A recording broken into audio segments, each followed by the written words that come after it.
pas un parfum de bonne odeur. Elle a donné pas l'odeur à sa vie pour que sa vie soit agréable. En retour, qu'est-ce que Dieu doit faire? Il doit faire pareil pour son.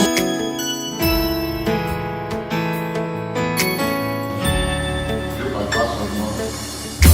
Here I am in your presence. It's maybe hard for me to see. Quand Dieu parle à un homme, Dieu ne s'adresse pas à lui physiquement, mais il parle à sa destinée. La destinée d'un homme, c'est la vie spirituelle que Dieu a tracée pour lui. Depuis le spirituel, afin d'accomplir le but, et la grâce de Dieu pour sa vie, afin de servir et aimer Dieu. Il dit quand Dieu s'adresse à un homme, il ne s'adresse pas à lui physiquement, mais il s'adresse pas à sa vie spirituelle, à sa destinée. La destinée, c'est ce qui est caché. Et comme Dieu connaît nos vies, et Dieu sait où nous allons arriver, donc il cache notre destinée. Dieu seul connaît la vie que nous allons mener sur terre, et il sait où nous allons atteindre, il sait où nous allons aller. Amen. C'est pourquoi, quand Dieu a appelé Jérémie, il a fait comprendre à Jérémie qu'il a des projets, il a pris un chemin pour lui. Et la vie que Dieu a tracée à Jérémie, c'est une vie de perfection. Vous comprenez, c'est une vie de perfection.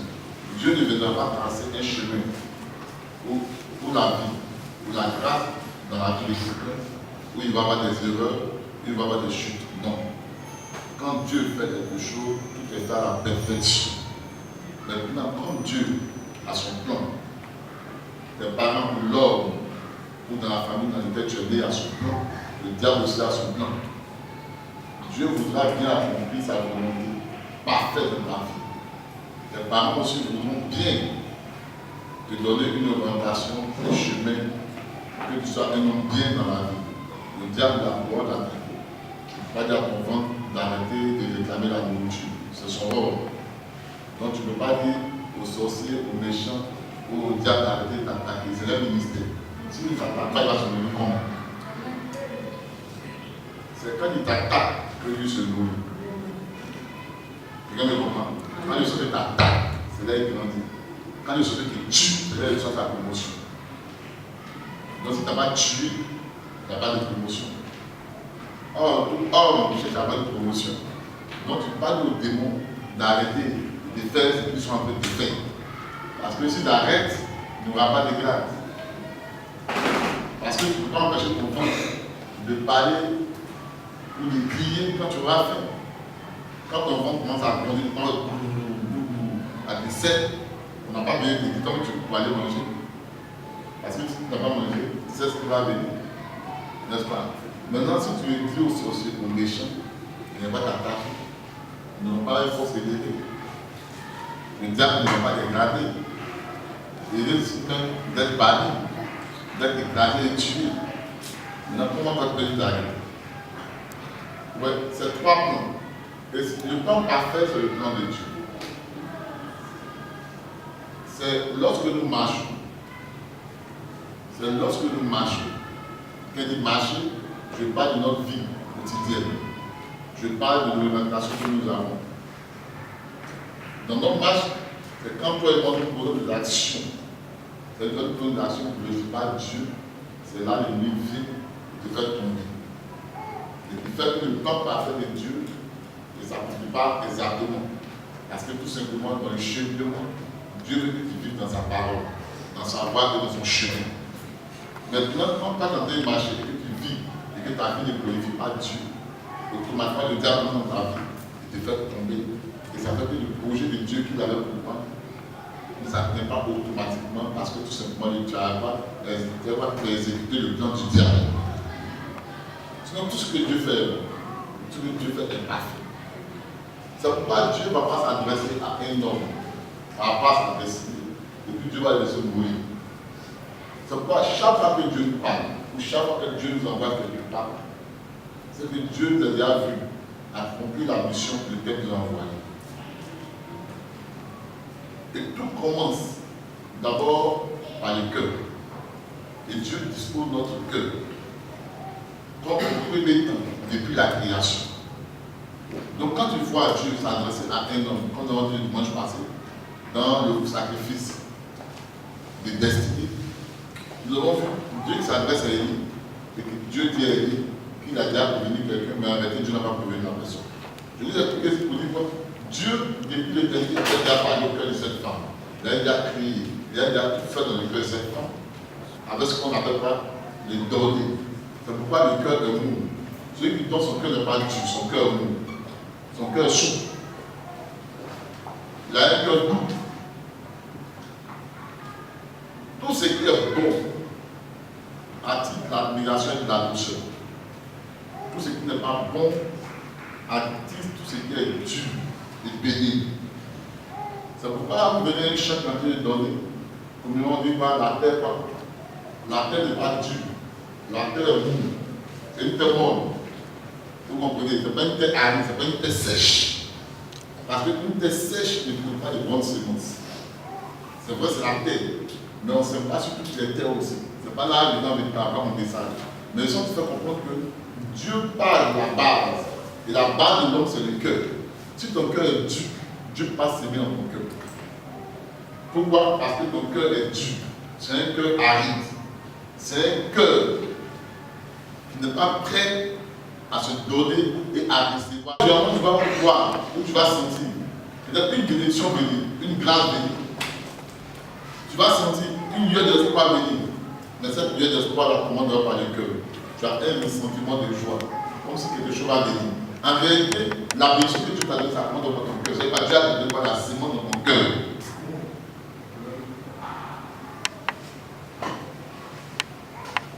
Lis avec moi. Proverbe 12, verset 15. Non, verset 25, pardonnez. Verset 25. Proverbe 12, verset 25. L'inquiétude dans le cœur de l'homme là-bas. L'inquiétude dans le cœur de l'homme là-bas. Mais une bonne parole le réjouit. Mais une bonne parole Le réjouit. le réjouit. Maintenant, nous allons lire notre passage du jour. Notre verset de base. Détournons. Non, pardon, excusez. Exode au moins, s'il vous plaît. Exode 35. Exode chapitre 35.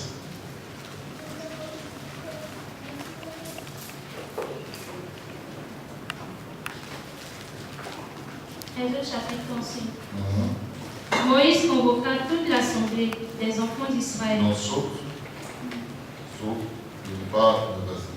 Il y a pas de verset 19. Les vêtements sacrés pour le sacrificateur Aaron et les vêtements de ses fils pour les fonctions du sacerdoce. Toute l'assemblée des enfants d'Israël sortit de la présence de Moïse. Verset 21. Tous ceux qui furent entraînés par le cœur et animés de bonne volonté vinrent et apportèrent une offrande à l'Éternel pour l'œuvre de la tente d'assignation, pour tout son service et pour les vêtements sacrés. Au verset 22, les hommes vinrent aussi, bien que les femmes. Tous ceux dont le cœur était bien disposé apportaient des boucles, des anneaux, des bagues, des bracelets, toutes sortes d'objets d'or. Chacun présenta l'offrande d'or qu'il avait consacrée à l'Éternel. Tous ceux qui avaient des étoffes teintes en bleu, en pourpre, en cramoisi, du fin lin et du poil de chèvre, des peaux de bélier teintes en rouge et des peaux de dauphin les apportaient.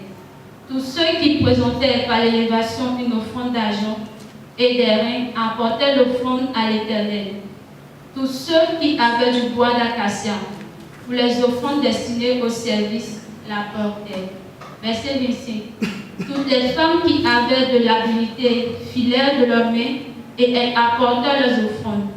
Les fils teints en bleu, en pourpre, en cramoisi et en fin lin. Amen.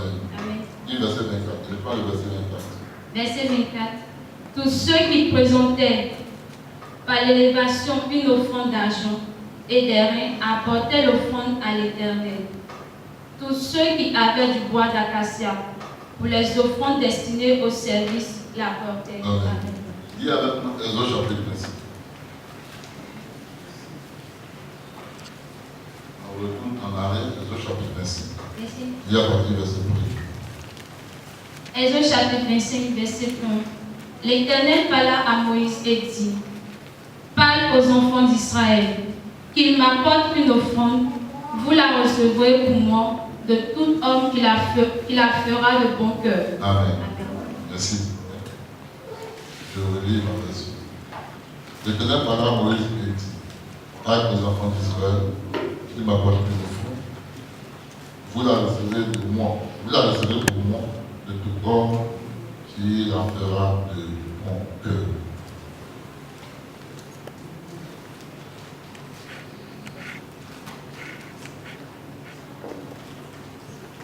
Dans Exode chapitre 35, le verset 24, il dit, tous ceux qui vous feront par élévation une offrande d'argent et de reins apportèrent l'offrande à l'Éternel. Tous ceux qui avaient du bois, l'acacia, leurs ouvrages destinés au service de la pauvreté. Ce matin, je veux parler de sacrifice élevé. Dis avec moi sacrifice élevé. Dis avec moi sacrifice élevé. Quand on parle de sacrifice élevé, il y a aussi de la même famille, comme il a dit, appelé le donner. Le sacrifice élevé, c'est aussi apporter l'offrande dans la maison de Dieu. Pourquoi on appelle sacrifice élevé? Tout simplement parce que la maison de Dieu lui a bâti. Et Dieu, il est en haut. C'est pourquoi c'est appelé sacrifice élevé. Donc, il va pour donner à Dieu, il va pour offrir à Dieu. Il n'offre pas directement à Dieu. Non. Il offre à Dieu au travers de son serviteur. Mais où il fait le sacrifice? C'est dans l'église. Et qu'est-ce que Dieu dit à Moïse? Dieu veut comprendre à Moïse que tout homme qui viendra pour apporter, donner. Pas donner pour se vertir, non. Donner pour arranger la maison de Dieu. C'est-à-dire que toute offrande qui est donnée pour arranger la maison de Dieu est appelée automatiquement sacrifice d'élévation. Parce que ça élève la maison de Dieu. Et celui qui reçoit honneur, c'est celui qui est en haut. Et on m'a bien compris. C'est celui qui est quoi? En haut. C'est pourquoi quand nous sommes dans la maison de Dieu, quand nous venons dans la maison de Dieu, nous sommes présents dans la maison de Dieu. Nous sommes présents pour un but. Et Dieu nous envoie dans sa maison pour un but. C'est pourquoi pour tout enfant de Dieu qui est assis dans la maison de Dieu, il doit comprendre que quand il vient, Dieu ouvre son esprit et Dieu permet qu'il soit présent pour un but. Le but, c'est que la gloire de Dieu au travers de nous soit élevée. C'est pourquoi tu ne peux pas marcher avec Dieu sans passer dans la maison de Dieu. Parce qu'un homme qui construit pour Dieu, un homme qui construit pour Dieu, un homme qui investit pour Dieu, nous venons dans la maison de Dieu, Dieu a oublié d'investir dans sa vie. C'est pourquoi le dimanche passé, il y a eu dimanche, il ne peut pas constater en dépenser. Mais comme c'est pour un but, et je veux que cette personne soit exaucée, soit agréable devant Dieu, on a pour construire la maison de Dieu. Parce que nous ne pouvons pas être dans la maison de Dieu et chercher l'élévation et ne pas chercher à apporter tout à la maison de Dieu pour être élevé. Mais ce qui est important pour Dieu, Dieu dit c'est tout le monde va apporter, tout le monde va donner. Mais ceux qui vont le faire, il faut que ces gens le fassent de bon cœur. C'est pour dire quelque part, quand on donne à Dieu, si tu n'es pas de bon cœur, c'est qu'en réalité, le fait que tu as fait, Dieu n'a pas aidé. Donc ça sert à rien de donner des milliards, des millions, de donner toute ta fortune à Dieu, où ton cœur n'est pas en joie.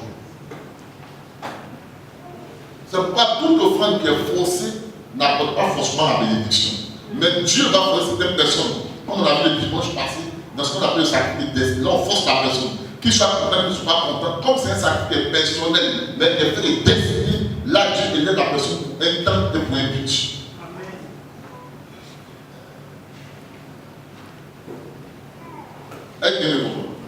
Parce que nous parlons de sacrifice d'élévation. Tu ne peux pas investir dans la maison de Dieu. Tu ne peux pas arranger la maison de Dieu. Tu ne peux pas mettre la peinture dans la maison de Dieu sans que Dieu ne le fasse pour toi. Parce que tout nous faisons pour la maison de Dieu, parce qu'il régène sur notre vie spirituelle. Donc quand il dit Jean chapitre 11, quand ils sont allés voir Jésus, la Bible dit l'histoire a rappelé la vie d'une femme qui était quoi? Qui n'était pas bien. Mais la Bible dit quoi? Avant même qu'on ne parle de la mort de Lazare, on identifie Lazare par rapport à qu'il embellit la vie de Jésus. Et on fait allusion, et on dit à Jésus pour l'histoire explique, pour dire, en réalité Lazare qui est mort, c'est sa soeur qui avait pointé ta tête. Pourquoi on fait allusion à cette femme? C'est pour dire quelque part, elle embellit la vie de Jésus. Et en embellissant la vie de Jésus, c'est comme si elle est levée.